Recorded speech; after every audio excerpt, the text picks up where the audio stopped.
कि हमारे साथ मेहमान जो जुड़े हुए हैं इनकी तरफ रुख कर लेती हूँ। सपा से हमारे साथ मेहमान जुड़े हुए हैं रविंद्र प्रताप जी। क्या सियासत, राजनीतिक रोटियां ऐसे मसलों पर सेकनी चाहिए? ये दोनों ही दलों के लिए सवाल है और भरपूर सवाल आलोक जी से मैंने कर लिए हैं। तो सवाल सीधा आप पे आता है कि किसी ने कसर नहीं छोड़ी यहाँ राजनीतिक रोटियां सेकने में। मुझे लगता है किसी की मौत चाहे जिस प्रकार से हुई हो, राजनीति नहीं होना चाहिए। लेकिन अगर वह मौत आपराधिक रूप से हुई है तो सरकार को कटघरे में जरूर लिया जाएगा। सरकार हमारी भी हो सकती है, भारतीय जनता पार्टी की भी हो सकती है।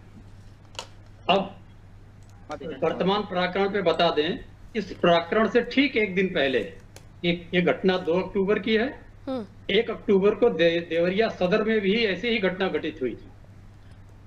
वहां पर एक मोहल्ला है पूर्वा मेहरा, वहां पर एक आदमी को पीट के मार डाला गया था। कुछ दिन पहले करीब 11 मई को देवरिया के थाना गौरी बाजार में ऐसी ही घटना घटित हुई थी, जहां 2 भाइयों को मार डाला गया था। क्या ये घटनाएं खाली देवरिया जनपद की बात कर रहा हूं, जगाने के लिए सरकार को पर्याप्त नहीं थी? या इसी घटना से कुछ दिन पहले 7-8 दिन पहले एक डॉक्टर को, सीएससी के डॉक्टर को पीट के सुल्तानपुर में मार डाला गया और टेम्पो में उसके लाश को उसके घर भेज दिया गया। क्या ये सब घटनाओं से सरकार की नींद नहीं टूटती है? फिर वो राजनीति करती है और हमारे ऊपर आरोप लगाती है। इसका कारण है सरकार ने बुलडोजर नीति अपना रखी है। तो इस प्रकार की घटनाएं होंगी, लोग मानते हैं कि बुलडोजर आएगा, गिरा देगा और न्याय मिल जाएगा। ऐसा नहीं होता है।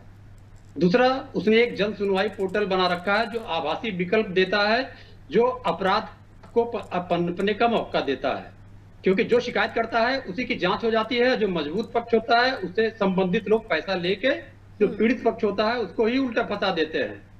तीसरा, जो सबसे महत्वपूर्ण मुद्दा है, हमारे वहां पूर्णकालिक मुख्य सचिव नहीं है। तो जो पूर्णकालिक मुख्य सचिव नहीं है वह केवल शासन का आदेश मान जाता है, जनता के हित में काम नहीं करता है। चौथा है, पूर्णकालिक डीजीपी नहीं है, इसलिए कानून व्यवस्था को चुस्त दुरुस्त नहीं हो पाता है। और इन सारे विकल्पों के बावजूद भी जन सुनवाई, भूमाफिया पोर्टल, तहसील दिवस, थाना दिवस के बाद लगातार ऐसी घटनाएं घटित हो रही हैं। तो क्या शासन को क्वेश्चन मार्क में नहीं लिया जाएगा? क्या चाहते हैं चुप होके बैठ जाएं?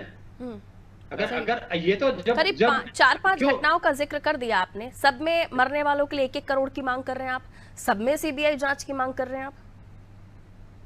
ये तो पिछले साल भी हम लोग जांच की मांग कर चुके हैं।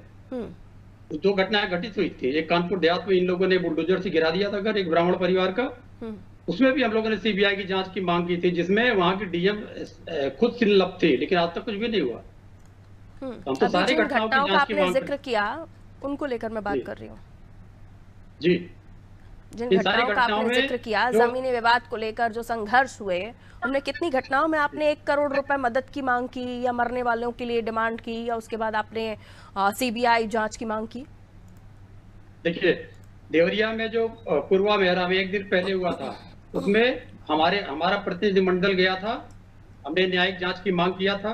उससे पहले गौरी बाजार में मुझे लगता है कि 11-12 मई को घटना घटित हुई थी। हमारा प्रतिनिधिमंडल गया था, ज्ञापन दिया और उन्होंने ये संतावना दिया कि हम इस घटना का 10 दिन में पताक्षेप कर देंगे। आज तक कुछ भी नहीं किया। उसके बाद भी रिपीटेड हम लोगों ने धरना दिया। अभी डॉक्टर साहब की सुल्तानपुर में हत्या हुई है। हम लोग हमारी टीम जब धरना प्रदर्शन कर गई तो लाठी लेके मार के भगाया गया। जैसे कल इस जगह की, जहां की बात हो रही है, फतेहपुर की, जब नापी करने गए तो नापी करने में धारा 21 रेवेन्यू एक्ट में यह प्राविधान है कि जब नापी हो तो जनता के सामने हो। तब जनता जब वहां गई तो उसको लाठी लेके दौड़ाया गया। तो इस घटना का विरोध नहीं किया जाएगा क्या? और वहां का एसडीएम कहता है, और बड़ी बेशर्मी के साथ एसडीएम कहता है कि हमें सारी धाराएं पता, हमें हमारा काम करने दीजिए एक तरफ, और दूसरी तरफ जनता जब जाती है नियम के तहत तो उनको लाठी लेके दौड़ाया जाता है। इस प्रकार से सरकार चलेगी क्या? उसके बाद लाशों पर राजनीति करेंगे, जात की राजनीति करेंगे। दोनों पक्ष मृतक है। अगर एक पक्ष मृतक हुआ था। आलोक जी कह रहे थे शलभमणि त्रिपाठी जी के लिए आपके नेता ने जो ट्वीट किया उसका जवाब उन्होंने हैसियत शब्द का उपयोग करके दिया। सबसे पहली तो बात, शलभमणि त्रिपाठी जी के ट्वीट की निंदा करते हैं। जब ऐसी घटना घटित हुई थी, अगर उनको लाशों पर राजनीति नहीं करनी होती तो एक तटस्थ ट्वीट देते हो। दो घटनाएं हुई हैं, मर्डर की हुई हैं दोनों घटनाएं, और दोनों घटनाएं की तत्काल प्रभाव से जांच करना चाहिए। ये घटना होने के बाद में इन लोगों ने क्या हल्ला मचा दिया, बुलडोजर आ रहा गिराएंगे, आ रहा गिरा जाएंगे। जनता निश्चित रूप से उग्र होगी, या उसके समर्थक उग्र होंगे। नई जनता कहिए, सीधे सीधे कहिए, उसके समर्थक उग्र होंगे।